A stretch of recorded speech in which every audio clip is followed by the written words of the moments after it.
Hola, ¿qué tal? ¿Cómo están, jóvenes? Muy buena tarde, doctor Luis Felipe Rodríguez Jorge. Muchas gracias por apoyarnos en esta actividad académica. Para mi compañero Diego y para mí es muy importante conocerle y que nos pueda comentar sobre su información y desarrollo profesional. Por favor, ¿podemos hacerle algunas preguntas? Por favor, adelante. ¿Por qué estudió astronomía?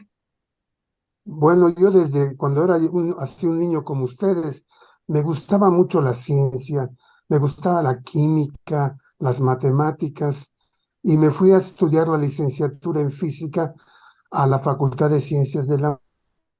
Y ya que terminé, pues yo quería hacer una tesis en meteorología, en las cosas de la atmósfera, pero no surgió nadie que me dirigiera y una astrónoma, la doctora Silvia Torres, me dijo, ven, yo te dirijo la tesis de licenciatura. Y así fue como me inicié en la astronomía, digamos de una manera pues casi accidental. ¿Qué es lo que más le gusta de su profesión? Bueno, lo que más me gusta es que nunca dejamos de aprender cosas. En la astronomía se están haciendo descubrimientos todos los días y va uno, digamos, aprendiendo más y más cosas. Y de lo que yo sabía, digamos, hace 20 años, ahora ya ha cambiado mucho, se ha enriquecido ese panorama. Entonces me gusta mucho que las cosas continúan avanzando, continúan mejorando y cada vez sabemos más cosas del universo. ¿A qué edad comenzó a estudiar astronomía? Bueno, yo estudié física de los 19 a 23 años y ya a los 24 sí ya me especialicé y empecé a hacer lo que se conoce como el doctorado en astronomía. Ustedes saben que la carrera de una persona es larga, ¿no? Primaria, secundaria, preparatoria, licenciatura y ya luego viene el doctorado. Entonces yo empecé mi doctorado en 1974, o sea que ya tenía yo 26 años y empecé mi doctorado en los Estados Unidos, porque en México no había programas de doctorado en astronomía. Entonces, si querías hacer el doctorado, tenías que irte a otro país. ¿Y qué debe saber un astrónomo? Bueno, el astrónomo tiene que saber, pues, bastante física, las leyes de la física, porque los astros se rigen por esas leyes, la ley de la gravedad, ¿verdad? Las leyes de Newton, más modernamente, pues la teoría de Einstein, que sirve para cuando las cosas se mueven muy rápido o cuando tienen mucha gravedad, hay que aplicar las leyes de Einstein. Hay que saber matemáticas, hay que saber un poco de química y también hay que saber, pues, astronomía, ¿verdad? Saber que esa galaxia, qué es, cuándo se formó, esas estrellas que hay por allá, eh, a qué tan lejos están, ¿verdad? Entonces tiene que saber de bastantes cosas, y yo diría de física, matemáticas, química y por supuesto astronomía. ¿Cuál es la función de la astronomía? Bueno, pues es aprender más del universo, aprender más de todo lo que está fuera de la Tierra. Y claro, a veces le dice uno, bueno, ¿y para qué hacen eso? Pues si ni vamos a ir a las estrellas. ¿Quién sabe? Quizá algún día tengamos que irnos a las estrellas y el conocimiento del astrónomo va a ser muy útil. Pero también muchas de las cosas que los astrónomos hemos descubierto en el espacio se han aplicado en la Tierra. Por ejemplo, hay un elemento químico muy importante que se llama el helio. El helio se descubrió en el Sol y ya luego se dieron cuenta los científicos que también había en la Tierra helio. Ese es, por ejemplo, un ejemplo. Otro ejemplo de cosas que propicia la astronomía y que luego se aplican en la vida diaria son esas cámaras electrónicas que ahora traen todos los teléfonos celulares. Las primeras se hicieron para los astrónomos. y ya luego pues la gente vio que servían también para que uno tome fotos de su familia o fotos de paisajes, pero muchas cosas las ha iniciado la astronomía y luego regresan y se usan en la Tierra de manera común y corriente. Pero en realidad es más bien el conocimiento, es esa curiosidad que tiene el ser humano de entender las cosas, aunque no les pueda hallar un fin práctico en este momento, hay que aprenderlas porque no sabemos cuándo nos van a ser útiles. ¿Cuál es la edad del universo? Bueno, el universo tiene 13.800 millones de años, eso es un montón, pero déjame te lo comparo con la edad de la Tierra, que tiene que ser menos, ¿verdad? Porque primero se forma el universo y luego la Tierra. La Tierra tiene 4.600 millones de años. O sea que la Tierra surgió cuando el universo ya tenía 2/3 partes de su edad actual. Y pues en la astronomía las escalas de tiempo son muy grandes, las estrellas viven mucho, el universo tiene un montón de tiempo que empezó de cómo era cuando empezó a cómo es ahora, ha cambiado mucho, ¿no? Ha cambiado mucho. Para empezar, cuando empezó estaba todo comprimido, ¿verdad? Y como ustedes saben, hubo pues lo que llaman una gran explosión y todo eso se empezó a extender y todo se siguen separando las cosas aún 13.800 millones de años después de que inició el universo. ¿Qué es un cometa? Un cometa es un cuerpo que sobró de cuando se formó el Sol y los planetas. Hace 4.600 millones de años, como les decía yo, se formó de una nube de gas, se contrajo por la gravedad que hace que las cosas se contraigan y se formó un objeto central, que luego sería el Sol, a su alrededor, una cosa que le llamamos un disco, y en ese disco se fueron formando los planetas.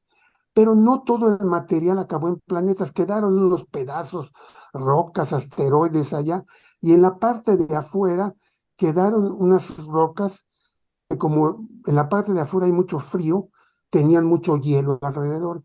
Y eso es lo que son los cometas, son una roca cubierta de hielo y están muy lejos, pero a veces algo los perturba y se acercan a la Tierra, ¿verdad? Y se vuelven a ir, como por ejemplo el cometa Halley, que aparece cada 76 años y se vuelve a ir muy lejos y vuelve a regresar. Entonces son cuerpos de nuestro sistema solar que son muy chicos en comparación a la Tierra, ya no digamos al Sol, pero que son parte de nuestro sistema solar. ¿Qué es una galaxia? Bueno, una galaxia es un cuerpo muy grande, es decir, resulta que en el espacio lo más importante que hay son las estrellas. El Sol es un ejemplo. Pero esas estrellas no están solas, están como en familias, conjuntos muy grandes de estrellas, y esos conjuntos muy grandes de estrellas se les llama galaxias. Entonces, una galaxia como la donde estamos nosotros, el Sol forma parte de una galaxia que se llama la Vía Láctea, que es muy grande, es también como un disco así aplanado que está dando vueltas y que tiene también un número muy grande de estrellas, tiene 200.000 millones de estrellas. Todo en la astronomía así son miles de millones de cosas, porque pues así es el universo. Entonces, esa galaxia, la luz que viaja muy rápido, viaja a 300.000 kilómetros por segundo, tardaría 100.000 años en ir de una orilla a la otra. Y entonces esa es nuestra galaxia, y afuera de nuestra galaxia hay otras galaxias que se pueden estudiar y que algunas se parecen a la nuestra, otras son diferentes, y el universo pues está lleno de galaxias, y cada galaxia a su vez está lleno de estrellas. ¿Por qué la luna nos muestra siempre la misma cara? Esa es una muy buena pregunta. Lo que ocurre es que la luna le está dando vueltas a la Tierra, ¿verdad? Y en una época no le daba la misma cara. Pero lo que pasa es que al estar dos cuerpos, uno en órbita alrededor del otro, se produce una cosa que se llaman fuerzas de marea. O sea, la luna no está redonda, redonda, sino que está un poquitito aplanada por la fuerza de gravedad de la Tierra. Y esto hace que cada vez se le haga a la luna más difícil dar vueltas hasta que queda como fija respecto a la Tierra y ya, digamos, da una vuelta en 27 días, 28 días, de modo que nosotros siempre le vemos la misma cara y la otra cara pues no se conocía hasta que una nave soviética hace mucho tiempo dio la vuelta y la fotografió, ¿verdad? Y ya se conoce toda la superficie de la Luna, pero es correcto, por los efectos de estas fuerzas de marea, hacen que las cosas queden como amarradas y ya la luna ya respecto a la Tierra no gira, sino que siempre representa la misma, la misma cara. Este es un fenómeno muy, muy interesante y que se da mucho en el universo. Muchas estrellas están de una manera tal que se dan siempre la misma cara. En cambio, en otros lugares, pues, una estrella está girando muy rápido y le ve uno pues toda la superficie, pero también es común que haya esto de que nada más vea uno una cara de un cuerpo celeste. ¿Qué es un año luz? Un año luz es la distancia que recorre la luz en un año. Es una distancia enorme. La luz, les decía yo, va a 300,000 kilómetros por segundo. O sea que tarda un segundo en llegar a la Luna. La Luna está como a 300,000 kilómetros de la Tierra. Tarda un segundo en llegar o tardaría otro segundo en regresar. Pero eso es un segundo.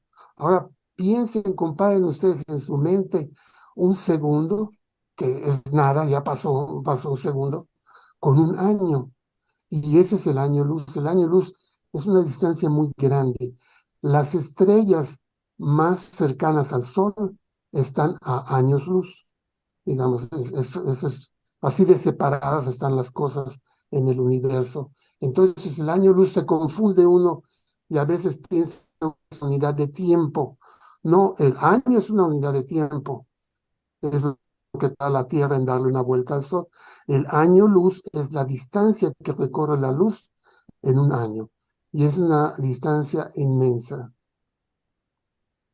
Pero no es nada de comparado con otras cosas del universo. Por ejemplo, la galaxia de Andrómeda, otra galaxia como la nuestra, está a 2 millones de años luz. O sea que la luz que nos está llegando de esa galaxia salió cuando en la Tierra todavía empezaban a aparecer nuestros precursores, los precursores del ser humano. Y hay cosas más alejadas todavía. El universo es enormemente grande y por eso el astrónomo tiene que usar estas unidades como años luz, porque si centímetros, imagínense ustedes, pero también se usa centímetros, se usan metros, pero es mejor usar años luz porque, bueno, ya sabe uno que un año luz es una cosa muy grande. Sí, ¿Cuál platicar es otra cosa. Sí, adelante. cuál es la velocidad de la luz? Es 300,000 kilómetros por segundo. Es una velocidad enorme. La luz, si viajan en línea curva, le daría en un segundo 8 vueltas a la Tierra. O sea, va rapidísimo la luz. Por eso cuando uno prende un foco, pues parece que es infinito, ¿verdad? Porque lo mueve uno así, inmediatamente la luz la apunta para allá. Pero no, sí tiene velocidad, no es infinita su velocidad, pero es tan grande que para nosotros, pues parece infinita. Sí, sí. Pero es muy grande. En comparación, el sonido, ¿no?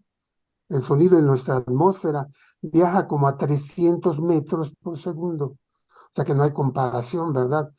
El sonido viaja rápido, pero no es ninguna comparación con la velocidad de la luz. Por eso cuando hay un rayo vemos la luz y un ratito después oímos el trueno, porque la luz llega muy rápido a nuestros ojos, pero el trueno va más despacito, a 300 metros por segundo, y ya lo oímos después. ¿Existe vida extraterrestre? Bueno, ese es un tema muy interesante. En los últimos años se sabe que todas esas estrellas que vemos en el cielo en una noche tienen planetas y algunos de esos planetas se parecen a la Tierra.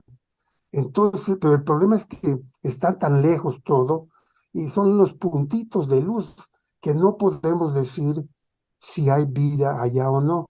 Y eso se está estudiando.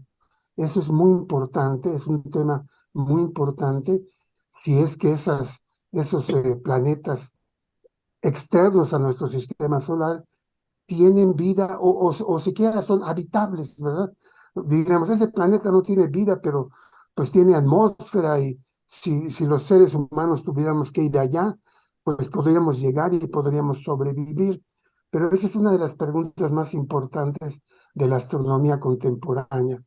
¿Hay o no hay vida en esos planetas que hay en las estrellas? Y, o si no hay vida, pues cuando menos es habitable o no ese planeta. Y esto se está estudiando mucho.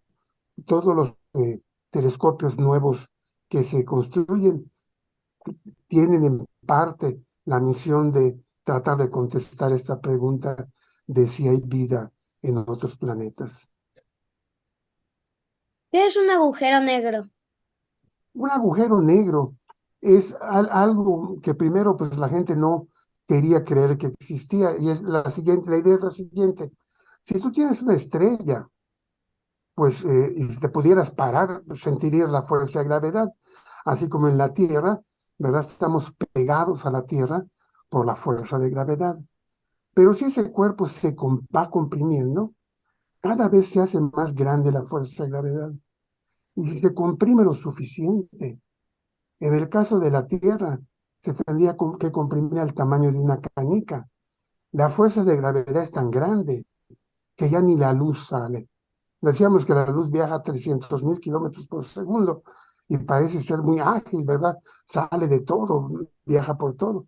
Pero en esos cuerpos ya ni la luz sale. Por eso les dicen agujero negro, porque es un cuerpo que es oscuro en sí y que solo sabemos que existen, no por ellos, porque a ellos no los vemos, sino porque a su alrededor puede haber estrellas o puede haber cuerpos que se comportan de una manera rara que solo se puede explicar con la presencia de un agujero negro. Y ahora se acepta que los agujeros negros existen, no los podemos ver directamente, pero podemos ver su efecto en estrellas que estén cerca, en nubes de gas, y ahora pues yo diría que todos los astrónomos aceptan la existencia de esos cuerpos. Son cuerpos muy raros, no se sabe qué pasa dentro de ellos, ¿no?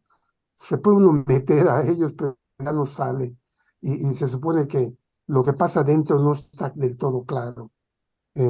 Pero sí se puede estudiar lo que pasa afuera del agujero negro y pasan cosas muy interesantes, ¿verdad? Como que la luz se curva, los cuerpos son atraídos y caen al hoyo negro. En fin, es un cuerpo muy interesante que ahora yo diría la gente acepta su existencia después de que por mucho tiempo pues era una idea que era rechazada. Decía, no, no existen esos agujeros negros, pero ahora sí se acepta su existencia.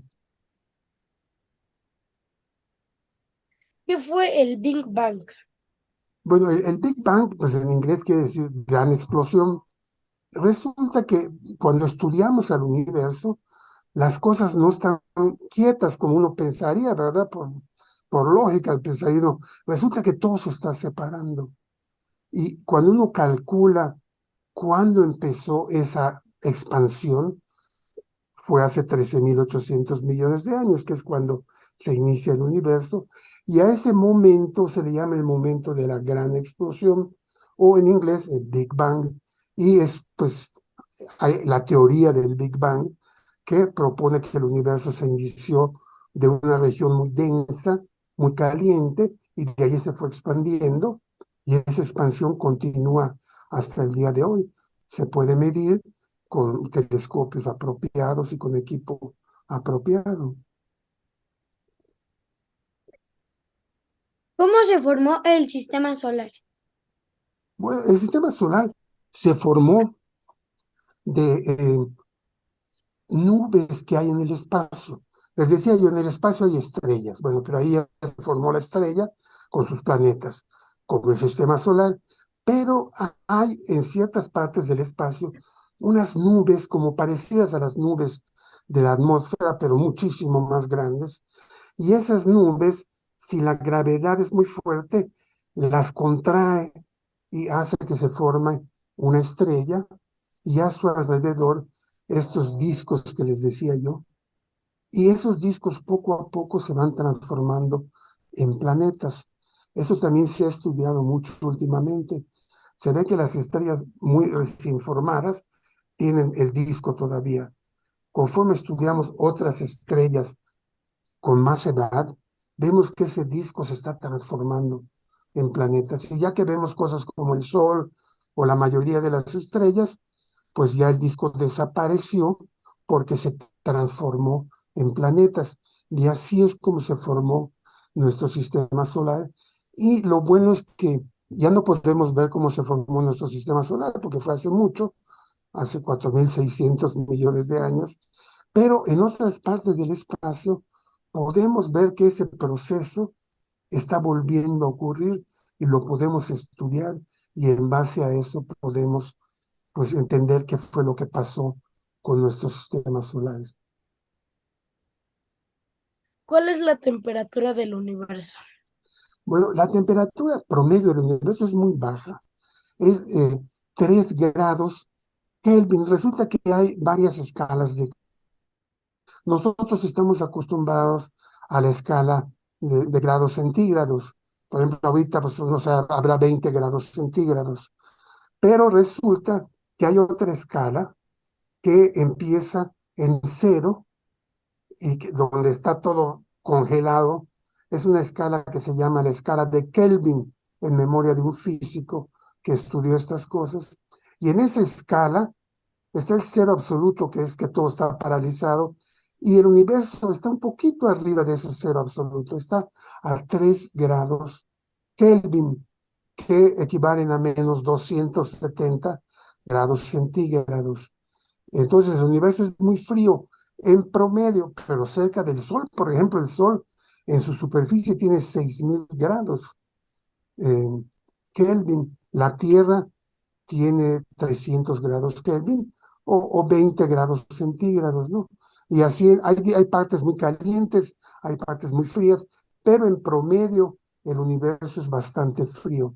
Tiene 3 grados Kelvin que equivalen a menos 270 grados centígrados. Mm. ¿Cuántos centros astronómicos hay en México y para qué sirven? Bueno, en México hay 6 centros astronómicos y básicamente lo que hacemos los astrónomos es investigar el universo. Por ejemplo, nosotros en Morelia estudiamos mucho esto de cómo se están formando los nuevos sistemas planetarios para entender cómo se formó el nuestro. Entonces hacemos esta investigación de qué ocurre en el resto del universo, pero también damos clases de física, damos clases de matemáticas, damos clases de química eh, y muchos trabajamos también en aspectos más prácticos, en la construcción de instrumentos que nos permiten observar al universo.